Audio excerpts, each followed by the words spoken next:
Alright, I just could not pass up the opportunity to do another of that chapter before I call it a night.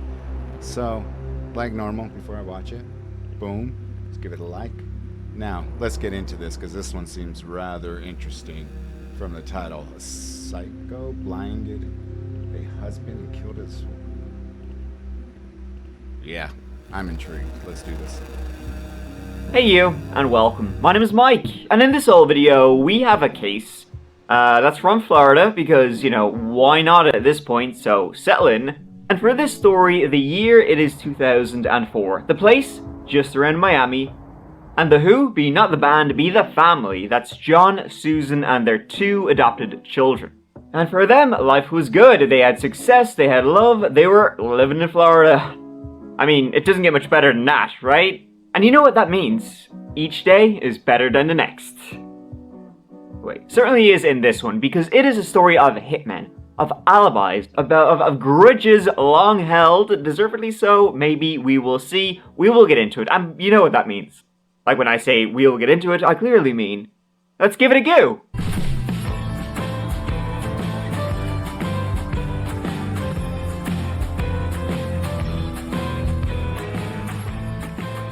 Just outside of beautiful Miami lies the city of Coral Gables. It's in the Miami-Dade County area, and it's just a few miles south of downtown Chester Brown. It's home to approximately 50,000 people, I'm told. I did not count them. In Coral Gables, you'll find the University of Miami, some beautiful Mediterranean-style architecture, one hell of a murder mystery that we will, put on our little G-string swimsuits and dive into, but also you'll find lots, and His delivery of witty comments, bar none. I have yet to find a creator who does true crime to, insert really good witty humor. LOTS, my friends, of rich folk. Yeah, you heard me right. Dollar bills, folks, and riddle me this. If you were so inclined to, be in some form of legal trouble or issues, well, who would you call? Who are you gonna call? You're gonna call the Sutton Law Group, headed by one John Sutton. They were operating out of South Miami and had been established in 1985. A small firm, boutique is the word, small but selective. They wouldn't take on, any old chancer who was walking through the door. They weren't ambulance chasers. They would take on cases that, were high profile, sometimes international cases. And the firm was headed up by John Sutton, licensed to practice since 1972. On the 22nd of August 2004, John and his wife Susan were celebrating in their home in Coral Gables, a beautiful home with a boat out back even. Whoa, they got a friggin' boat! And Susan, it was her birthday. She had just turned 57 years of age. Wow, spirits were high, and an added bonus was that the Sutton Law Group had just won 3 big cases. Susan herself, she worked as an office manager for the firm. Good times all around.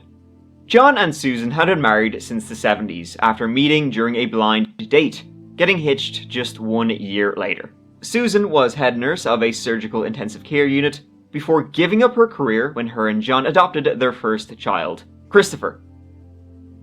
They were over the moon about it. John and Susan, they desperately wanted to have children, but for one reason or another, they simply couldn't. So when they finally, were able to adopt Christopher at 2 days old, pure joy.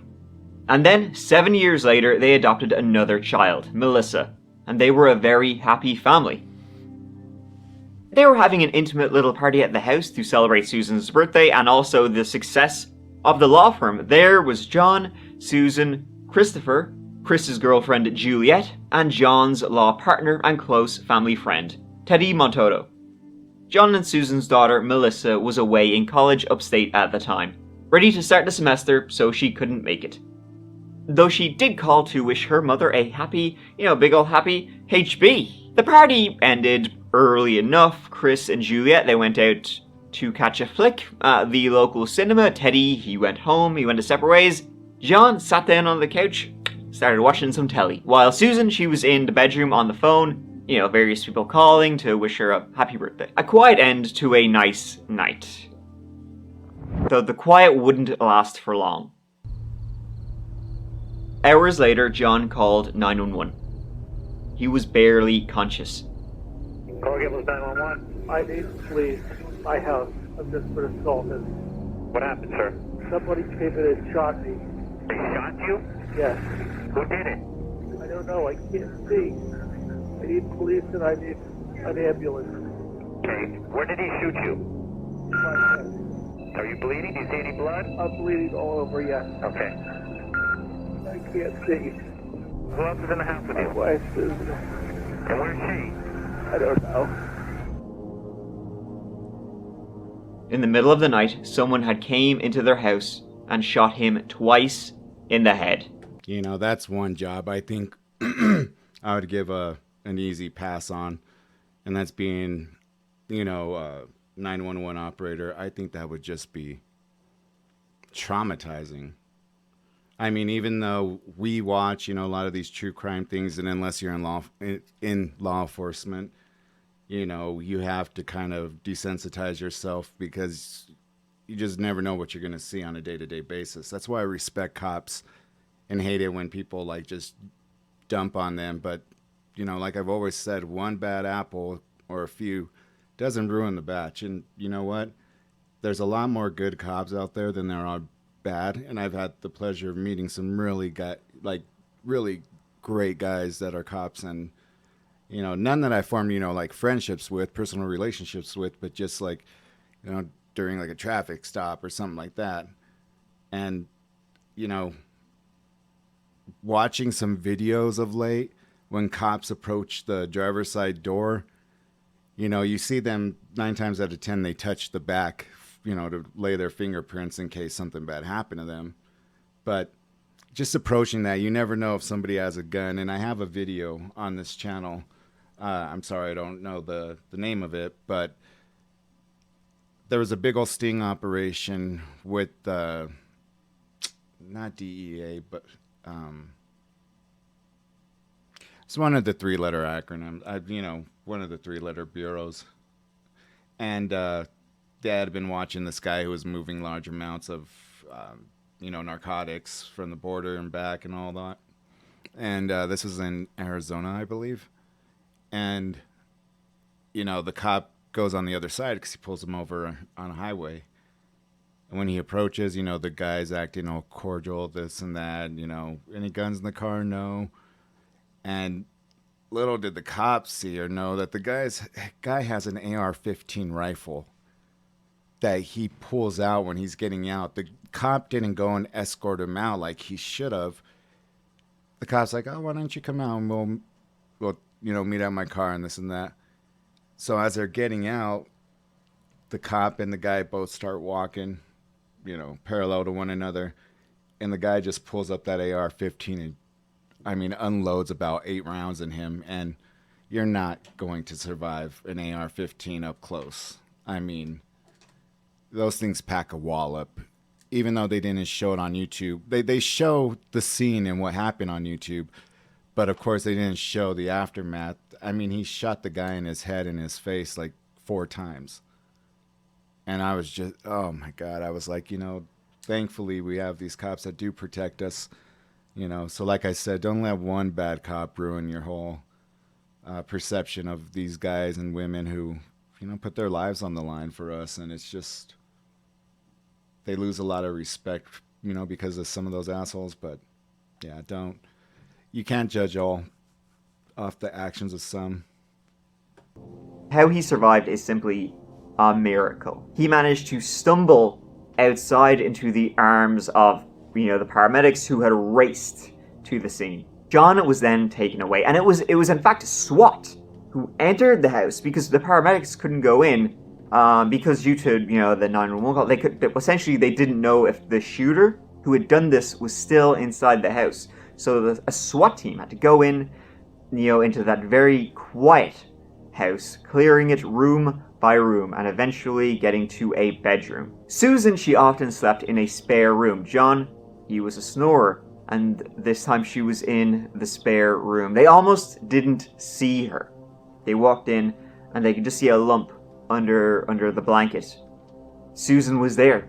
She was found with the blanket, like she was trying to hide under the blanket from whoever came in, but it didn't work. Susan, she'd been shot 6 times. God, on your birthday. She was dead, and beside her lay her phone.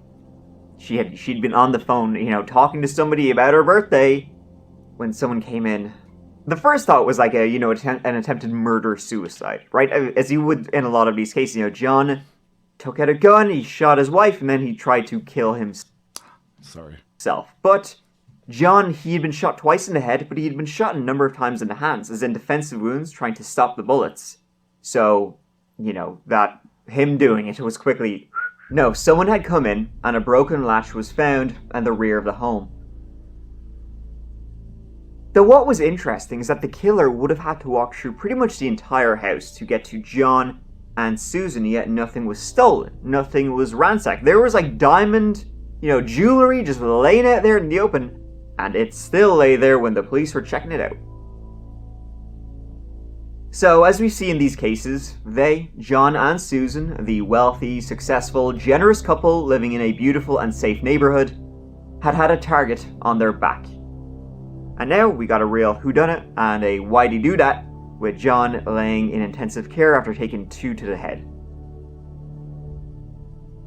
The first port of call was, naturally, who John Sutton ran into on a daily basis. Lawyers can make enemies, suing, settling, and there's usually a loser at the end of the day. One who may end up owing a lot of money or even be in prison. And John was a tenacious lawyer, and so people who ended up on the sharp end of his stick may have wanted to know where he lived and taken revenge on him. One woman had just previously threatened to shoot up his law office after losing to him. Well, now it seemed like maybe someone wasn't just them out. Maybe they weren't going to just threaten, they were going to do. Now, Susan was gone, and John, he was in intensive care, and he couldn't speak. In fact, Chris, the son, obviously, who was rushed to his dad's side, he wanted his dad, John, listed as John Doe on the hospital records in case the hitman fucking Terminator style tried to come into the hospital and finish him off. So they couldn't tell the police much about what had happened, but remember, Susan had been on the phone at the time of the attack. Somebody had been on the other end of the line and heard shots, perhaps, ring out. It turned out that she had been on the phone with Teddy Montoto, the family friend. Even after the shooting, Teddy had raced to the house armed with a pistol, obviously hearing and then fearing the worst. This was something the police instantly took an interest in. He was questioned, his hands tested for gunshot residue, his own gun tested, and then he was let go. But one thing they did learn about Teddy, kind of like a by the by, Teddy had been having an affair with Susan. So yeah, I was gonna say, why is she talking to him that's alone? not good. The police, though, were really just waiting for John to wake up. He had been put into a medically induced coma as they had surgery after surgery on him, shot twice in the head. He's lucky he could walk at all, you know what I mean? But they were just waiting for him to wake up, so hopefully he could say something. He was the only witness to what happened. Witness what happened would sadly be the last thing John ever saw. When he awoke, John was informed by doctors that not only was his wife gone, but that he was blind in both his eyes. The bullet had entered his right eye, it had destroyed his right eye, and then continued and cut the optic nerve in his left eye. And all John could say was he had seen the guy. He was dressed all in black with a visor over his face, so not much. That's also one of my other biggest fears. Drowning being number 1, but 2, and good thing I could swim, but 2, to be blind. I mean, I just do not know how I would cope with that personally. It would just be a nightmare beyond nightmares to be blind. I mean, I praise those who, overcome those challenges in life, but golly, I mean, that would absolutely suck. John would move in with his son Chris and Juliet, and later they would all move to the main family home, no longer a crime scene. And the investigation, which was stretching 2 months long, continued. Eventually, after combing through mounds of evidence, I'm talking, interviews, phone records, the whole kit and caboodle, they did come across one little thing that piqued their interest. On the 22nd of August, the day of, Chris Sutton had made about a dozen calls to a guy named Garrett Kopp. Now, that's a lot of phone calls, and it just seems to be, when you're talking about the day somebody broke into your parents' house and killed them, and you're talking to somebody quite a lot. Why? Chris was even speaking to Garrett an hour after the shooting when Chris was coming out of the cinema. So who was Garrett? Well, he was a frequent caller to the house. He was a friend of Chris, so okay, nothing too weird there. He had helped out around the place, and after the shooting, Chris said he'd asked Garrett, would you go into the house and rip up the bloody carpets where, both my parents had been shot and one of them killed?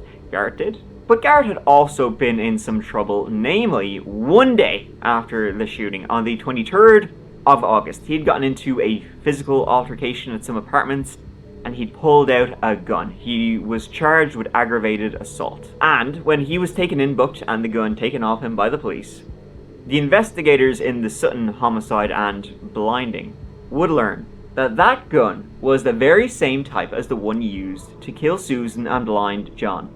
After the arrest, the police kept the gun, so they could test it, and they learned it was the exact same gun.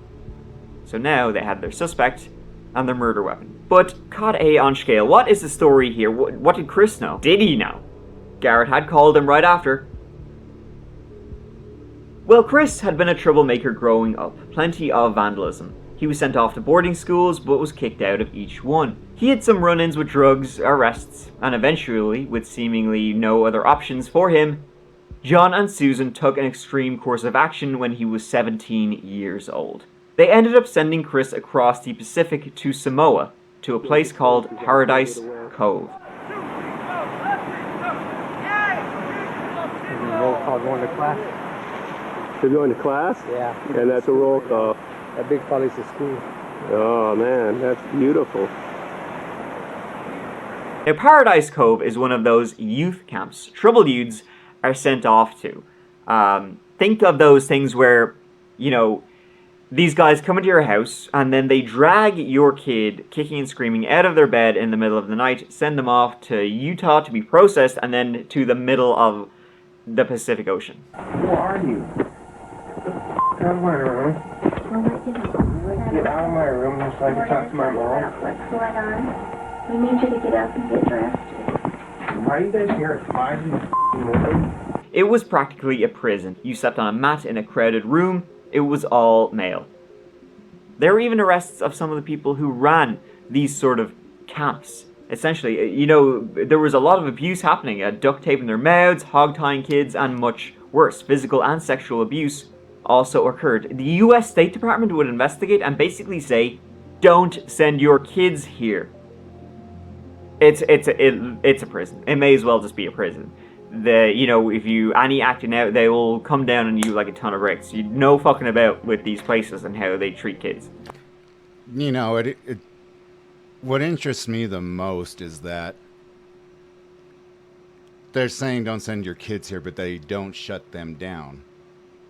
A lot of these places, I'm sure wasn't really one of the biggest things, but, tax exempt, and God only knows how much the parents and families are paying for their children to attend there. It doesn't sound like it would be a cheap endeavor. So why wouldn't they just go in and shut it down if they know that there's a lot of bad shit going on here? I can't, yeah. But I should probably just mention this also. One of the deciding factors for John and Susan was that shortly before, Susan was cleaning young Chris's room, and she found a handwritten note detailing about how Chris wanted to kill his parents, John and Susan, to get the inheritance. So, get him the fuck out. Christopher was sent at 17 years of age. He was kidnapped in the middle of the night by strangers, taken out of his bed, and sent away in a plane halfway across the world. And he was there for almost 2 years. I feel like I'm begging you to get me out of your parents. I've been here for a year now, I feel like I'm in the same spot as them, right?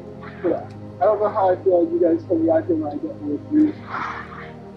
I'm still thinking with you that I don't even know if I want you guys to know. But when the family went to visit him after a year, brand new shampoo. Chris was a new man. He was tanned. He was buff. He was a proper gentleman now. You know, they turned him into a good person. You don't want to know how. But he seemed happy out. Though when Chris turned 18 years of age, legally an adult, Chris thought, I'm out of here. I'm an adult. No. Oh, Not wow. quite so. It turned out that John had signed a court order forcing Chris to stay until he completed the course. Which would be, you know, practically another year. And as you can imagine, Chris was not best pleased about hearing about this. Chris was 19 years old when he came home. And now a blind John Sutton was living with Chris, whose best friend may have blinded him and killed his wife. And Chris's good behaviour from the camp hadn't lasted.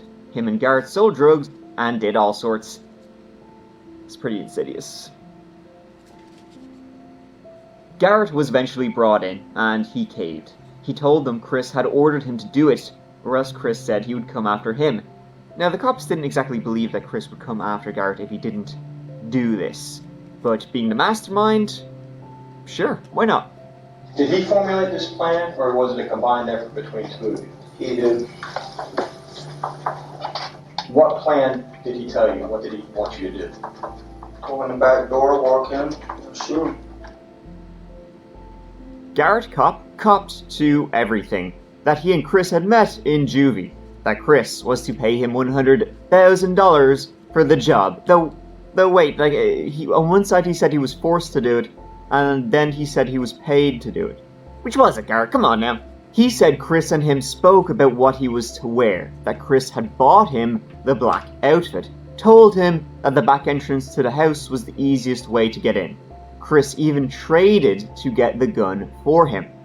Garrett was a high school dropout. At 20 years old, he had no education, no steady work, a criminal record, and a baby. That's like, kind of starting out on high difficulty mode. He was a deadbeat drug dealer like Chris, and it was a get-rich-quick scheme for them both. Garrett didn't give a shit about Chris's parents, he was just in it for the money. Now, there actually was a precedent, though, for Garrett turning on Chris as he did in the interrogation, and telling the police everything instead of keeping his mouth shut. See, a few years previous, Chris had given Garrett drugs to sell. And Chris had even set him up with the client to sell too. But that person turned out to be an womp womp undercover cop. Not only that, the drugs Chris had given him to sell were fake drugs. So Garrett didn't do any time, because after all he was selling fake drugs, but you can see how that would plant a seed in Garrett's head. Now Chris would say he never intentionally set him up, but who knows what Garrett believed. And that would be a grudge he always held against him. Garrett Kopp was arrested and charged with first-degree murder. It really does seem like there's a lot of twists and turns in this, because I'm still pointing towards the sun, but I mean, yeah, I'm interested how this plays out. On Chris, though, they had nothing. That was until they spoke with Juliet, who told them that, yeah, Chris was planning something like this for some time. Juliet told the police that revenge and greed were on his mind 24/7. He hated his parents viciously and constantly spoke of how they owed him and how he would get them back. And John was then told that the person he was living with, that the person who was taking care of him, his son, his own son he had raised since he was 2 days old, was a killer. Chris was arrested and he too was charged with first-degree murder. Possibly, it would be a death penalty case. Good. Garrett would plead guilty and agree to testify against Chris Sutton in exchange for a 30-year sentence. In July 2010, Chris and Chris alone stood trial for the murder of Susan Sutton and the attempted murder of John Sutton, his own parents. Ladies and gentlemen, shrouded in black, the gunman left his car and headed out into the stillness of a Sunday night. down the tree-lined streets of Coral Gables, in the shadow of the country club where he had parked his car, and set out on foot towards his targets a few blocks away. Across the waterway. You know, I can absolutely relate with this. And so, of course, I'm not going to drop any names, but my stepdad and his very first wife, for some reason, never had a baby. Now, I don't know if it was infertility or, you know, just not wanting to have children, but my stepdad always wanted to have children. So he adopted a little boy, you know, that was his son. And this guy turned out to be the biggest piece of shit. He would come and steal my stepdad's checks and write them out large amounts, because as I mentioned, my stepdad had some money, you know, and he would write thousands of dollars, you know, on the check and go cash them. And my stepdad would never do anything, like, you know, call the cops on him or anything. But it was until my stepdad started finding out that here he is, you know, doing heroin, doing this, doing that, that he's just like, F it, no more. Now, my mom had already gotten a will and testament of, you know, the day that she passes, which I hope is never. But my stepdad never wanted to get a step will because he thought, like, oh, you know, people just taking advantage of me from the sour taste in his mouth from his ex. And so he never put a will together. And his son knew that. And so in the state of Colorado, everything goes to, you know, the spouse. But the day that he found out that his dad died, he called, and I swear to God, the first thing that he said is, well, what did he leave me, and what am I entitled to, and when can I get it? I mean, I was just sitting there like, wow. You have got to fucking be kidding me. How much have you distanced yourself from just being a decent person to not giving a shit that the person that you robbed and just treated like shit, and now all you're worried about is what you're getting? I mean, my respect on him wasn't that high to begin with, but I had really, after that I was like, no, fuck this asshole. My mom, being the nice, kind person that she is, gave him 5 cars of his classic cars. And one of them that was actually going to go to me, because I didn't ask for shit. You know, a lot of other people came around with their hands open because he had, like, really expensive tools, antiques, this and that. And I was just, like, devastated. And, you know, she's like, well, what, you're not going to take anything, or you don't want anything? It's like, no. You know, she had given my brother a truck that belonged to him that he drove around constantly. It's like a Harley Davidson edition Ford or something like that. But this truck that I'm talking about was like a 1953. I mean, he had already had it just painted. He had, you know, these nice rims, a completely chromed engine. I mean, this thing was badass. And I just said, you know, just so this asshole doesn't continue to pull shit off and jeopardize having, you know, the property in Grand Lake, the houses, you know, just give him the cars and make sure that with the lawyer, you know, he's appeased, you know, that, okay, you know, I'm not going to ask for anything else, which I'm surprised he didn't. But just how fucking, how awful some fucking kids and little bastards that have loving parents can act. Left on Orduna Drive, 2 houses down, on the right, 4725. A 9mm Glock semi-automatic pistol stuck in his waistband. He was a man on a mission to murder John and Susan Sutton. Well, once the defendant was taken into custody, he was brought to the homicide office at the headquarters building, and he was given his Miranda rights. He was told he had a right to remain silent. He was told that anything he said could and would be used against him in a court of law. He was told that he had a right to have an attorney present and that if he could not afford an attorney, one at that time or at any time, one would be provided to him free of charge. The lead detective, Larry Bellew, told the defendant some of the evidence they had against him, that Garrett Kopp had given a statement incriminating him, and that his girlfriend, Juliet Driscoll, had also given a statement to the police. The defendant's reply? He burst out sobbing, put his head on the table, and said, "I'm fucked." It was a circumstantial case. Only words could be used against him. Really, that he was involved. Mr. Kopp, did you shoot to kill Susan Sutton? Yes. And did you succeed in killing Susan Sutton? Yes. With what type of a weapon? Handgun. Did you shoot to kill John Sutton? Yes. Did you succeed in killing John Sutton? No. And who was the person with whom you were in a plan to shoot John and Susan Sutton? Chris. When you say Chris, do you have a full name? Chris Sutton. Did the defendant propose to you that you two should kill John and Susan Sutton as a way to get money? Yes. The motive was inheritance. They had a lot of money, and that's not even counting the large house, the cars, and the boat. And then, to cap it off, revenge was also the motive. Revenge for the years he claimed they had stolen from him while he was living on a rock in the Pacific Ocean. Now, there came a time when you were at the program when you figured that you would leave at 18, correct? Yeah. And you wanted your independence, correct? Sure. Okay. And then you found out that your parents had made sure that you would be forced to stay at the program after 18, correct? Yeah. Okay. And they got a court order to keep you in the program, correct?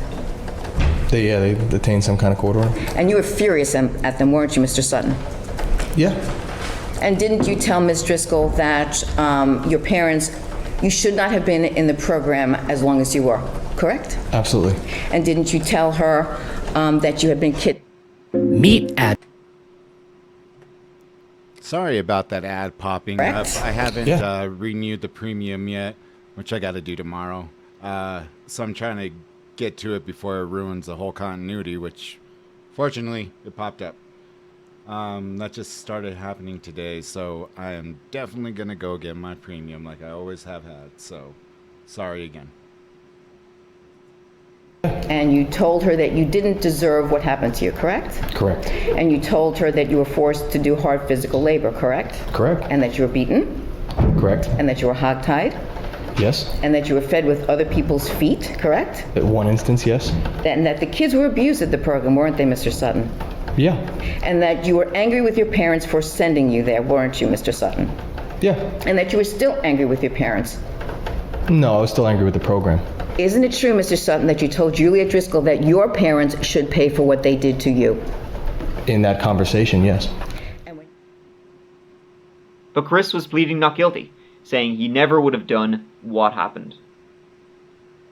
State of Florida versus Christopher Sutton. We, the jury in Miami-Dade, Florida, this 21st day of July 2010, find the defendant Christopher Patrick Sutton as the count 1, guilty of first-degree murder, is charged in the indictment. As the count 2, guilty of attempted first-degree murder. Chris Sutton was found guilty of first-degree murder and attempted murder, and he was sentenced to 3 life terms in prison, where he remains to this day, leaving his destroyed family in his wake. His once family. The table, right in front. The table's right there. Yes. Yes, Mr. Sutton.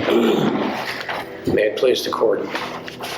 Unfortunately, justice has been done. Properly and fortunately, justice has been done.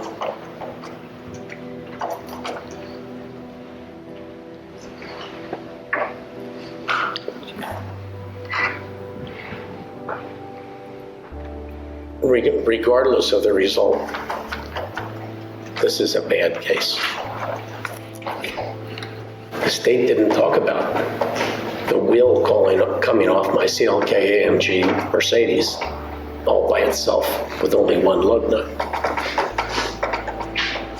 The state didn't talk about my safe being stolen from my office with my mementos from my family when the burglar alarm was turned off on March 5 or so of 2005.